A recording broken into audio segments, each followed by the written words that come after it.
I want to start by asking Abhijit first. From an Indian point of view, Abhijit, what do you think is the main lesson India needs to learn to ensure that what happened Saturday in Israel never happens in India?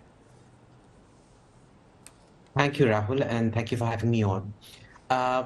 Look, the main thing is hubris, taking things too lightly, and most importantly, an over-reliance on technology. Technology is only as good as the person behind it. Technology does not ultimately replace the human being. I think this is something which we get very clearly from the breaching of the Gaza defenses and the breaching of the redundancies that happened after that. The initial patrols that came, which were lightly armored, were taken out by light drones, and then, those same drones took out the heavier tanks when they came. We also need to, be very clear about how we handle intelligence. The problem with intelligence is, unfortunately, Bollywood and Hollywood movies give a very wrong approach to how intelligence is. If you watch one of these movies, it's like, Rahul, let's go bomb that. And that's the smoking gun kind of thing. That is not how intelligence is. It's kind of like when you cook, you can make 100 different dishes out of the same set of onions, garlic, and what have you. The final product is completely unknown. You don't know how to fuse the data, how to fuse the intelligence and things like that. Of course, I'm simplifying it a lot for our audience, but there is much more attention to be paid to intelligence out here. I would point you to several reports from 2015, 2016, and 2017, which actually showed several Pakistani tenders for the kind of paramotors that Hamas used on the 7th October attacks going out. We still haven't factored that in. Remember, for the last 2 years, we have had drones, Pakistan using drones to, paradrop things onto across the border. Again, we still don't have comprehensive measures to deal with those as well. The thing is, I know this sounds awful, but it's good in a way that a lot of this has Hamas likes to publicize its atrocities, because it gives us a lot of ammunition to learn from and not repeat the mistakes that we see being made. Frederick Landau, given the fearsome military and intelligence capabilities of the Israeli state, an attack of this nature was quite inconceivable. And of course, there'll be commissions of inquiry which will look threadbare at every error in the system. But from what you've gathered so far, what do you think are the most important lessons Israel needs to learn to ensure that nothing remotely similar ever happens again? So I think that we have learned our lesson, and we are about to act upon the lesson that we had on the morning of our Sabbath on the 7th of October. And when I say that, what I mean is that for many years now, basically since 2005, when the government of Israel decided to pull out all of its military forces and thousands of its own civilians out of the Gaza Strip, which was a decision aiming to start a peace process again, hoping that the Gaza Strip will become, quote, the Singapore of the region. Now, since 2005, we have been trying to keep peace in the region. But ever since 2005 and our own pullout of our forces and our people, rockets have been fired onto our towns. Terrorist attacks have been happening throughout this almost 2-decade period.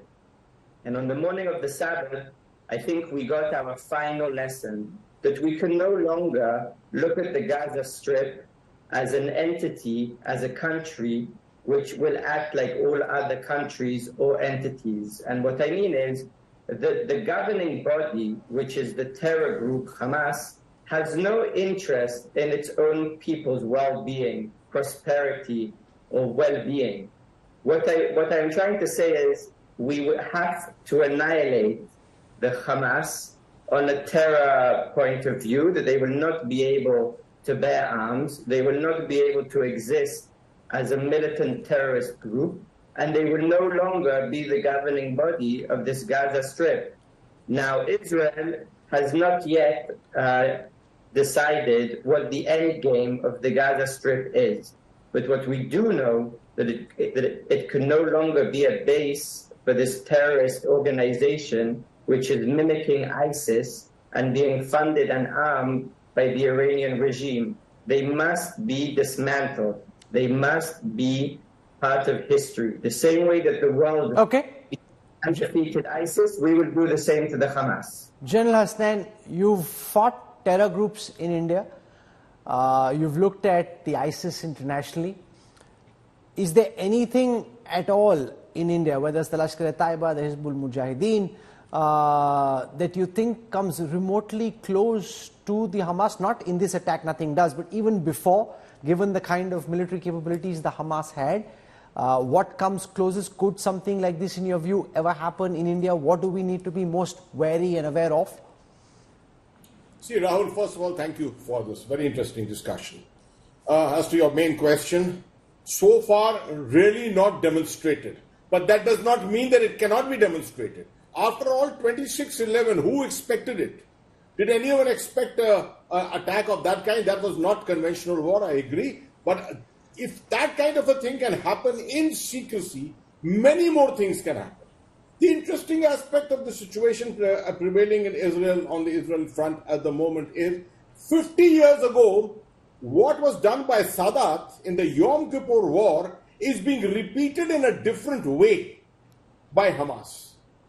The tripwire, getting in from the Gaza border, not going beyond 3 to 4 kilometers, only going for certain targets, waiting for counterattacks to happen, looking for hostages and getting hostages, appreciating Israel's considered weakness that they will never want their own citizens ever to be lost. And they will go after anything, so they're waiting for the response. This is going to be a very, very difficult situation for them, this particular aspect of the response. You mentioned 26/11, General Hasnain. Now, 26/11 had a group of terrorists who'd been trained by the inter-services intelligence in Pakistan. Correct.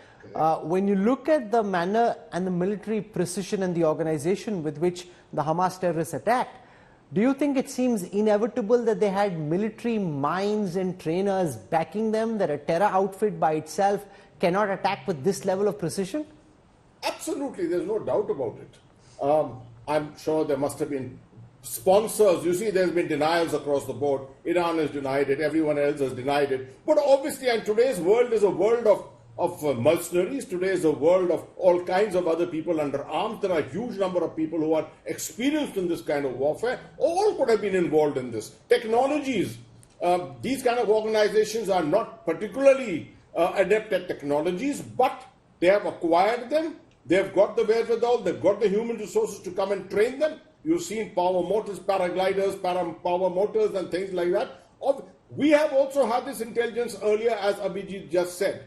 We have got this intelligence earlier, and lots of people were discounting this happening. Now with what's happening in Punjab, the kind of induction of wherewithal through the help of drones is something in the future which can be repeated with the human resources.